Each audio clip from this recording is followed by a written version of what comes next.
नमस्कार साथियों, फुल बालाजी सरकार की जय। साथियों, मैं राधेश्याम देश प्रेमी आपके बीच एक वीडियो लेकर आया हूं जिसमें संगत का असर कितना बड़ा होता है और हमारे जीवन में कितना आनंद भरता है और हमारे बड़े से बड़े लक्ष्य को कामयाब बनाने में कैसे साथ देता है, उसको आप मैं सुनाने जा रहा हूं। मान्यवर एक सेठ थे, अपने जीवन में बहुत धन दौलत कमाई, गाड़ी घोड़ा बंगला सब बनवा दिया, लाखों से करोड़पति हुआ, करोड़पति से अरबपति हुआ। जब उस सेठ का अंतिम समय आ गया, सेठ ने विचार किया कि मेरा अब अंतिम समय आ गया है। इस मेरी पूरे जीवन की इतनी मेहनत से कमाई, इसको मेरे ये जो बालक है, मेरा जो लड़का है, जो बच्चा है, वो कैसे इसको देखेगा। उसके मन में ये विचार आने लगा, उसके मन में ये पीड़ा सताने लगी कि मेरे इतने बड़े मेहनत से कमाई हुई धन दौलत को मेरा ये बालक कैसे बचा पाएगा, कैसे इसको आगे ले जाएगा। उसके मन में विचार आने लगा। जब उसका अंतिम समय आया तो उसने विचार किया कि एक परीक्षा अपने पुत्र की भी ले ली जाए।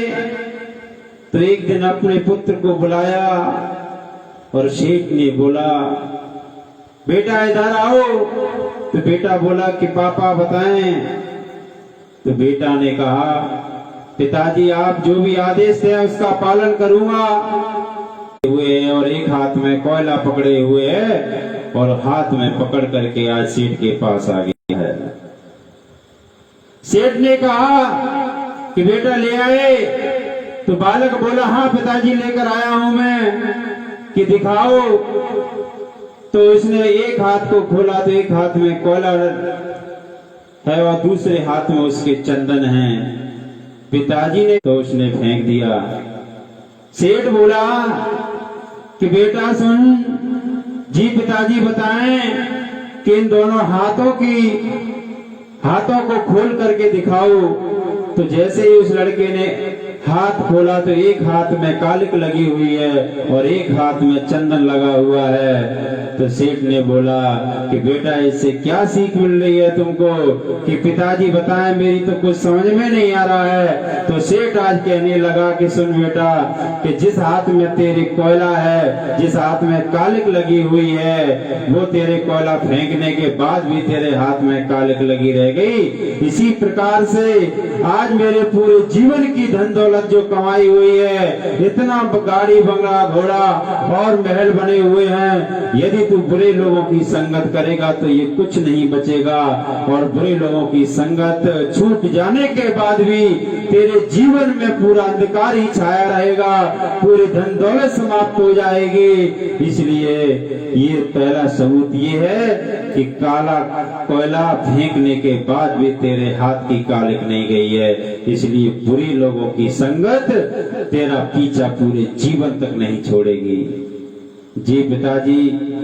सेठ ने बोला कि दूसरा हाथ दिखाओ। सेठ ने जैसे ही बोला कि दूसरा हाथ दिखाओ, उसने दिखाया और उसे चंदन लगा हुआ था। सुंदर सुंदर महक सुगंध आ रही थी और पूरे कमरे को, पूरे बिल्डिंग को सुगंधित कर रही थी। तो सेठ ने बोला कि बेटा सुनो, कि जी पिताजी बताएं कि देख तूने ये जो चंदन लेकर आया था, चंदन फेंकने के बाद भी तेरे हाथों की सुगंध नहीं जा रही है। उसी प्रकार से भले और अच्छे लोगों की संगत करेगा तो उनका पीछा छूटने के बाद भी तेरे अच्छे अच्छे ज्ञान की बातें तेरे अंदर रह जाएंगी, जो अपने जीवन को सार्थक बना लेगा।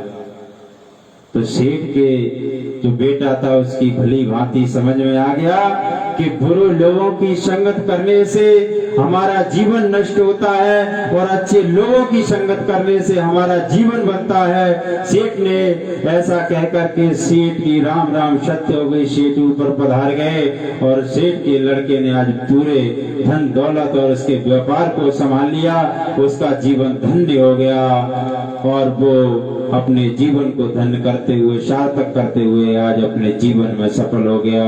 जय हिंद, जय भारत, जय बोल महाराज जी सरकार की जय।